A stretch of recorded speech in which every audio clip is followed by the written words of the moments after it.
What would you do if saving someone's life meant destroying your own?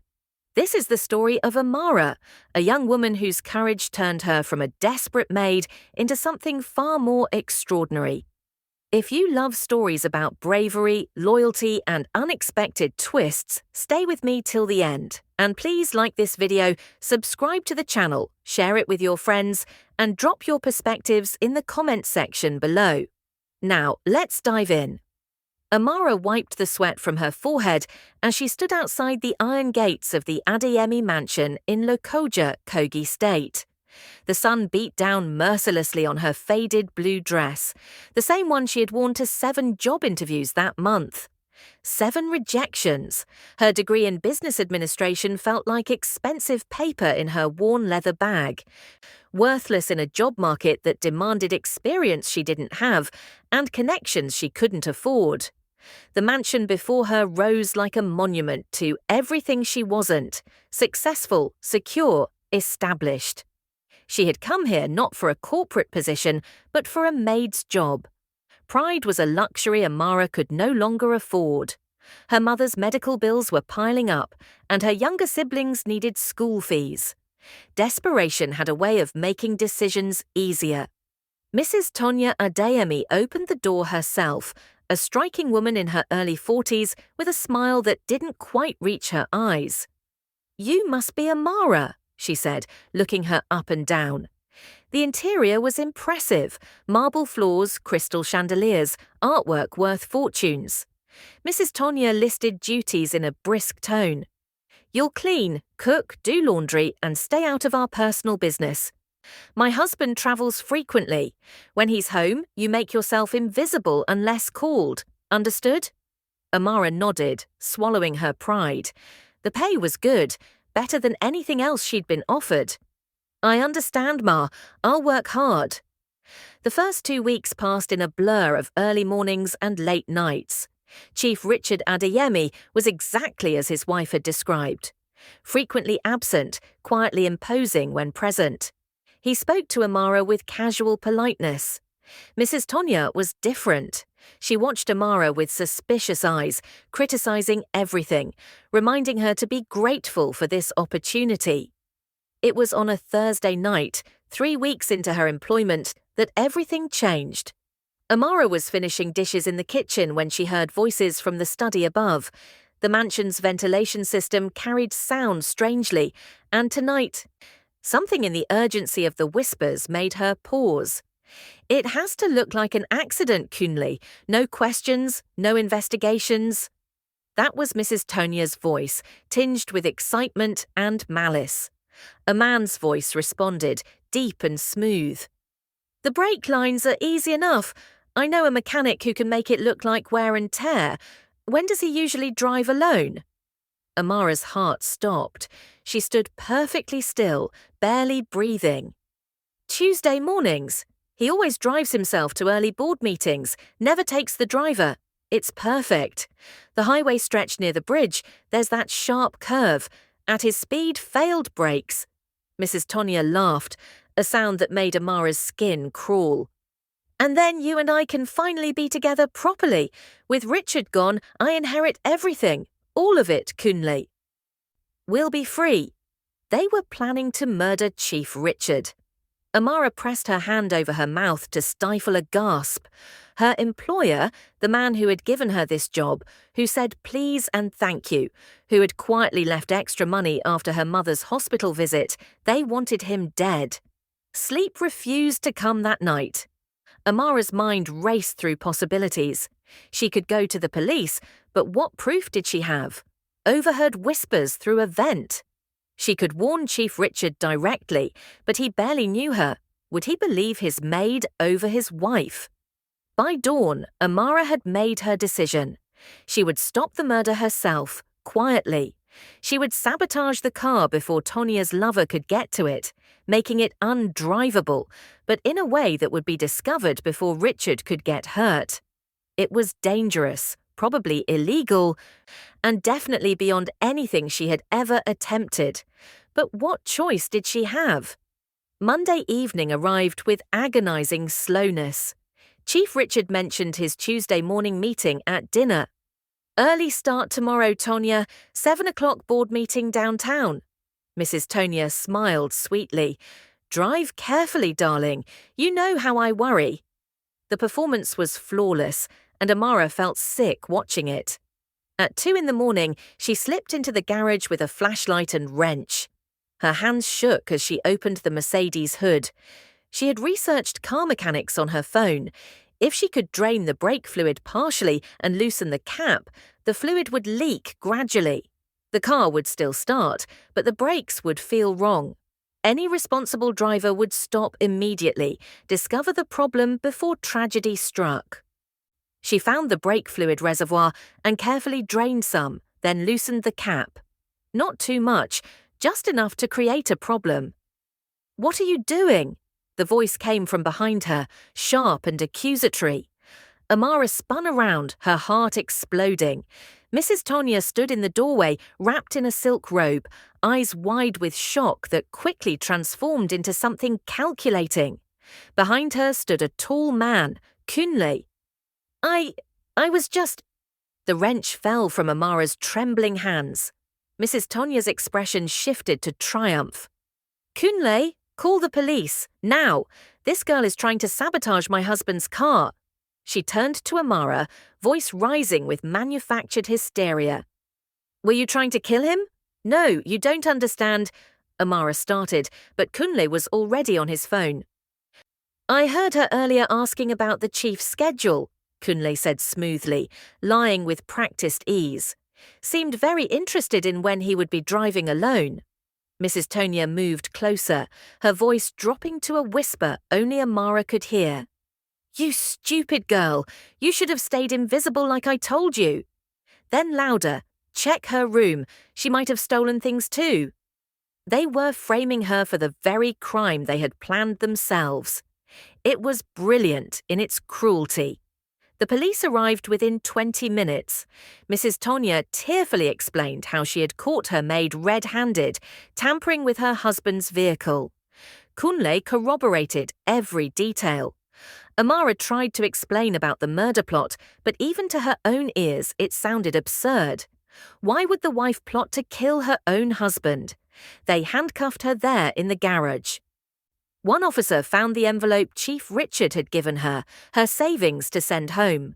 Looks like she was planning to run, probably figured she'd kill him, rob the place, disappear. As they led her to the police car, Amara looked back at the mansion. Chief Richard was visible in an upstairs window, confused, watching them put her in the car. At the station, she told her story again and again.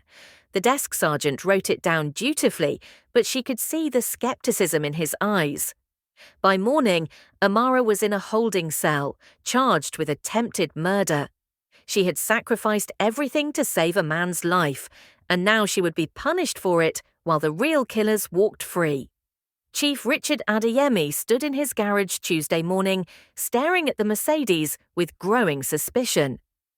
The police had told him the story, his maid caught tampering with his car. Tonya had been beside herself, thanking God she had investigated. "We could have lost you, Richard." But something felt wrong. Richard hadn't built a business empire by ignoring his instincts. Amara had been quiet, respectful, hard-working. There had been no signs of resentment. And the way she had looked at him as they took her away, not guilty but desperate, pleading, trying to communicate something. He called his personal mechanic, Marcus. "I need you to examine the Mercedes thoroughly. Tell me exactly what was done to it." Marcus spent 40 minutes under the hood. When he emerged, his expression was troubled. "Chief, this is strange. Whoever did this didn't sabotage the car to cause an accident. If someone wanted to kill you with brake failure, they would cut the lines completely. This was done to make the car undrivable but safely. You would have noticed immediately, spongy brake pedal, warning lights. You would have stopped within meters. This wasn't attempted murder, this was protection." The words rearranged Richard's understanding. He remembered Amara's frantic words. "I was trying to save him, not hurt him." What if she had been telling the truth? Richard made several calls, first to a private investigator. I need background on someone. Kunle seems close to my wife. I want to know everything. Second, to his lawyer. Get me visitation rights. I need to speak with the girl they arrested. Third, he called home. Tonya, I'm heading to the office. That board meeting can't wait. I'll take the backup car. There was a pause, just a fraction too long. Of course, be careful. Richard. He hung up. That pause, that tiny hesitation, it spoke volumes. Tonya had expected him to be dead by now. The investigator called back within hours. Kunle Adebayo, 34, owned a failing auto repair shop, significant debts, and had been seen frequently with Mrs. Tonya Adeyemi at hotels across Lokoja over the past 6 months. At the police station, Amara looked exhausted, her eyes red from crying. When she saw Richard, she stood quickly. Chief, please, you have to believe me. I wasn't trying to hurt you. I heard them, your wife and Kunle, planning to kill you. The brakes, the highway, Tuesday morning. I didn't know what to do, so I tried to stop it myself. I just wanted to save you. Richard raised his hand. Tell me everything, from the beginning. She did, describing the overheard conversation, the specifics of the plot, her desperate plan. It matched what Marcus had found. I believe you, Richard said simply, and watched relief flood her face. But believing you and proving it are different things. Right now, it's your word against theirs. We need evidence. Richard smiled coldly. Then we give them what they want. We make them think they've won. Over the next 3 days, Richard orchestrated a precise plan. He hired investigators to install hidden cameras and microphones throughout the mansion, in the study, the bedroom, the garage. He arranged for Amara to remain in custody, maintaining the pretense. And then, with his lawyer and a trusted doctor, Richard prepared to die. The announcement came Friday afternoon. Chief Richard Adeyemi had suffered a massive heart attack at his office. Despite emergency intervention, he had been pronounced dead. At the mansion, Richard watched through remote feeds as Tonya received the call, her performance of grief perfect. She collapsed dramatically, wailing. But an hour later, when she thought she was alone, Tonya went to the study and made a call. Richard watched from a hotel room where the investigator had set up monitoring equipment. Kunle, it's done. He's dead. The heart attack story is perfect. No one will question it. Kunle's voice came through clearly. Are you sure? No autopsy? Tonya laughed. His doctor is already signing the death certificate. Natural causes. We're free, baby. All of it is ours now. What about the maid? Tonya's voice turned dismissive. Please, who's going to believe her now? Once the estate is settled, once I inherit everything, we can be together openly. Maybe wait 6 months, then we'll take a long vacation. Europe, somewhere we can celebrate properly. Richard recorded every word. They discussed how Kunle had originally planned to cut the brake lines, how lucky they'd been that Amara had interfered and given them a better cover story, how much money they would have. They laughed about close calls, joked about funeral arrangements. When they finished, Richard contacted his lawyer, who contacted the police commissioner. Within 2 hours, officers arrived with arrest warrants and recordings. Tonya was changing into black mourning clothes when they knocked. They played the recordings. Tonya's face drained of colour as she heard her own voice condemning her. They arrested Kunle at his shop and he broke immediately, confirming every detail. By evening, both conspirators were in custody, and Richard Adeyemi, very much alive, walked into the police station to personally demand Amara's immediate release. The cell door swung open. You're free to go, all charges dropped. Amara looked up, certain she had misheard. Behind the officer, Chief Richard Adeyemi stepped into view, very much alive. But they said you were dead. Reports of my death were greatly exaggerated, Richard said with a slight smile. In a private room, Richard told her the full story, the investigation, the cameras, the staged death, the recorded confession. You saved my life, Richard said quietly. You risked everything to protect a man you barely knew. That kind of integrity is rare. Tears spilled down Amara's cheeks. I didn't know what else to do. I couldn't just let them kill you. Richard handed her a handkerchief. What are your plans now? I don't know. I haven't thought past getting out of this cell. Richard leaned forward. I have a proposition. You have a degree in business administration, correct? Come work for Adeyemi Holdings, not as a maid, as a proper employee. Start in operations management, learn the business. The offer was so unexpected. Chief, I don't have experience. No company would hire me before, and now with this arrest on my record. Richard waved away her concerns. The arrest was expunged. As for experience, you'll learn. I didn't build my company by only hiring people who already knew everything. I hired people with intelligence, integrity, and courage to do what's right even when it's hard. You've proven you have all three. Amara left the station with employment documents, a start date 2 weeks away, and a salary 5 times what she had earned as a maid. Richard had also arranged for an apartment and an advance on her first month's pay. You've got this, he said. I don't give second chances often, but when I do, I expect excellence. The first months at Adeyemi Holdings were brutal. Amara worked 12-hour days, learning systems and processes. Other employees eyed her with curiosity and suspicion. Everyone knew she was the maid who had exposed Mrs. Adeyemi's murder plot. Some were helpful, others made snide comments about her background. Amara ignored the whispers and focused on proving herself. She arrived early, stayed late, studied company reports until her eyes burned. Richard had placed her under Mrs. Folake Adewale, a stern woman who had been with the company 20 years. I don't care about your dramatic story, Folake told her. In this office, you succeed or fail based on results. Understood? Slowly, grudgingly, she earned Folake's respect. When a supplier tried to inflate prices, Amara caught the discrepancy and saved 2 million naira. When a logistics problem threatened a crucial shipment, she worked through the night coordinating alternatives. 6 months in, Folake called her into the office. You're good at this, better than I expected. Keep it up. Richard watched her progress, receiving regular reports. He began assigning her to special projects. When a factory in Abuja was underperforming, he sent Amara to investigate. She identified inefficiencies and implemented changes that increased output by 30%. They began having regular meetings, initially about work but gradually expanding into longer conversations about business philosophy, life experiences, dreams and ambitions. Richard found himself looking forward to these sessions, enjoying her fresh perspective, her genuine curiosity. Amara discovered that behind the imposing businessman facade was someone thoughtful, funny, lonely, in ways he probably didn't admit. His divorce from Tonya had been swift.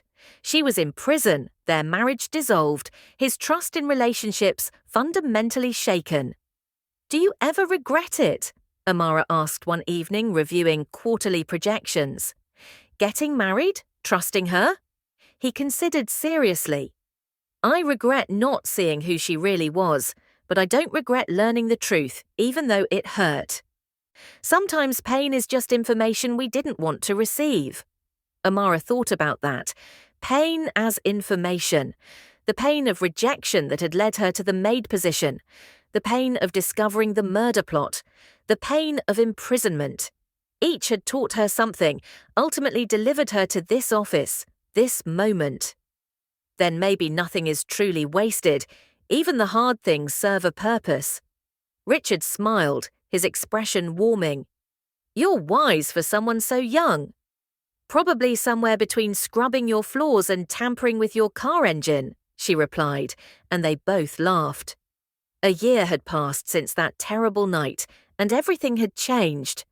Amara was no longer the desperate girl in the faded blue dress. She was an operations manager with her own office, her own team, her own growing reputation. But more than professional success, she had found something else: respect, purpose, and the beginning of feelings she wasn't quite ready to name. The invitation arrived 3 weeks before the event, an elegant card announcing the annual Adeyemi Holdings Gala. Richard had personally ensured Amara received a VIP invitation. "You'll sit at the executive table. You've earned it." A year and a half ago, she had been serving drinks at events like this, invisible in her maid's uniform. Now she would attend as a respected member of management. She bought a dress for the occasion, deep emerald green, elegant without being ostentatious. The gala took place at the Transcorp Hilton in Abuja. Crystal chandeliers cast warm light over tables draped in white linen. Amara spotted Richard across the room in a tailored black tuxedo, speaking with investors. When their eyes met, he smiled, a private acknowledgement that steadied her nerves. After dinner, Richard took the stage for his annual address. He spoke about the company's achievements, record profits, new partnerships, successful projects. Success is never just about numbers on a balance sheet. It's about people who show up every day, who solve problems, who refuse to accept mediocrity. He paused, his gaze landing on Amara. "Tonight, I want to recognize someone who exemplifies those values in extraordinary ways. 18 months ago, Amara Okafor joined Adeyemi Holdings under circumstances many of you know about. She could have walked away. Instead, she chose to stay, to work, to prove that one terrible experience doesn't define a person's future. But before she was an employee, Amara was someone who risked everything to save a life. My life. She overheard a plot to murder me, and instead of protecting herself by staying silent, she acted with courage that most people never find. She was arrested, imprisoned, accused of the very crime she was trying to prevent. And through it all, she never stopped telling the truth." The room was silent. Amara taught me that real integrity doesn't calculate the cost before acting. It doesn't ask, "What will I gain?" It simply asks, "What is right?" In a world where cynicism often masquerades as sophistication, Amara reminded me that honor still matters, that loyalty still matters. He stepped down from the stage, walking toward where Amara sat frozen. Richard extended his hand, pulling her gently to her feet. "Ladies and gentlemen, please join me in honoring Amara Okafor, to whom I owe not just gratitude, but my life." The ballroom erupted in applause, but when they reached the front, he didn't release her hand. He turned to face her directly. "Amara, over these past months, you've become more than an employee. You've become the person I look forward to seeing every morning, the person whose opinion I value most, the person who makes me laugh, who challenges my assumptions, who reminds me that life is about more than quarterly earnings and board meetings." Richard reached into his jacket and pulled out a small velvet box. The audience gasped. "I know the age difference might give people pause. I know some will say it's too soon, that we come from different worlds. But I've learned that unlikely doesn't mean wrong. Sometimes the most beautiful things in life are the ones we never planned for." He opened the box, revealing a diamond ring. "You saved my life, Amara, but more than that, you reminded me how to live it. You showed me what courage looks like, what integrity costs, what loyalty means. I'm asking you, in front of all these witnesses, will you marry me? Will you let me spend the rest of my life earning the kind of devotion you showed when you barely knew me?" Tears streamed down Amara's face. A year and a half ago, she had stood at his gates in a faded dress, desperate and afraid, willing to accept invisibility just to survive. Now she stood on a stage in an emerald gown, loved by a man who saw every part of her. "Yes," she whispered, then louder, "Yes, Richard, yes." He slipped the ring onto her finger, and the ballroom exploded with applause and cheers. Richard pulled her close, kissing her softly while camera flashes erupted. Amara barely noticed. She was focused on Richard's face, on the genuine joy in his eyes, on the impossible journey that had brought her from desperation to this moment of perfect happiness. The rest of the evening passed in a blur of congratulations and celebration. People told her how inspiring her story was. Young women approached saying they had heard about what she had done and it made them braver in their own lives. What meant most were the quiet words from colleagues who told her the promotion was deserved, that her engagement didn't diminish her professional achievements, that she had earned her place through merit, not romance. As the party wound down, Richard and Amara slipped away to a balcony overlooking Abuja's glittering skyline. "Are you happy?" Richard asked, wrapping his jacket around her shoulders. Amara leaned into him, feeling safe in a way she never had before. "I'm terrified and ecstatic and grateful and overwhelmed. So yes, I think that's happiness." Richard laughed. "Good, because I intend to spend a very long time making sure you stay that way." They stood in comfortable silence, two people who had found each other through darkness and emerged together into light. Amara thought about the girl she had been, poor, rejected, invisible. She thought about the night she had overheard murder being planned and made the choice to act. Every terrible moment had led here, to this balcony, this man, this future spreading before her. "Thank you," she said softly. "For what?" Amara smiled, touching the ring. "For believing me when no one else did, for seeing more in me than I saw in myself. For teaching me that the worst moments of our lives can become doorways to the best ones if we're brave enough to walk through them." Richard kissed her forehead gently. "You taught me that, Amara. I just paid attention. Sometimes life asks us to be brave when we feel weakest, to speak truth when silence seems safer, to trust that goodness will be rewarded even when evidence suggests otherwise." Amara's journey reminds us that our character in difficult moments defines our destiny more than our circumstances ever could. When you face impossible choices, remember, courage isn't the absence of fear, it's choosing what's right despite the fear. Your integrity today becomes your opportunity tomorrow, and sometimes the very thing that terrifies you most is actually the doorway to everything you've been praying for. If this story touched your heart, please like this video and subscribe to the channel for more inspiring tales. Share it with someone who needs to be reminded that their courage matters, that doing the right thing is never wasted, and that beautiful transformations often begin in our darkest moments. Drop a comment below. What would you have done in Amara's position? What lesson resonates most with you? Your perspectives matter, and I'd love to hear them. Until next time, remember, you've got this, and your story isn't finished yet.